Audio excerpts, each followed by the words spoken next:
ចាសួស្តីពុកម៉ែបងប្អូនជាទីគោរពជាទីស្រឡាញ់ទាំងអស់ចាប់ពីថ្ងៃនេះតទៅហាងកុងម៉ាតាំងទាំងហោះយើងខ្ញុំមាន promotion ពិសេសណាពុកម៉ែបងប្អូនសម្រាប់ពុកម៉ែបងប្អូនជាវជីវភេទ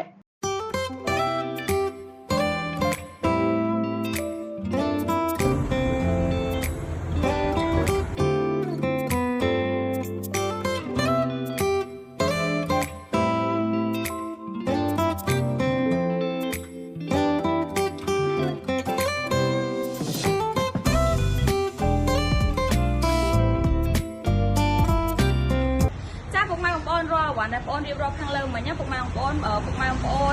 ជាវចាប់ពី$100ឡើងទៅគឺខាងបងប្អូនមានបន្ថែមបន្តោងកាត់ធំ2ពុកម៉ែបងប្អូនចាពុកម៉ែបងប្អូនជាវភេទបន្តោងកាត់ធំលើវិស័យហេងអញ្ចឹងណាពុកម៉ែបងប្អូនចាសម្រាប់ពុកម៉ែបងប្អូនចង់យកទៅប្រើប្រាស់ឬចង់យកជាវទៅលក់បន្តពុកម៉ែបងប្អូនអាចទំនាក់ទំនងតាម page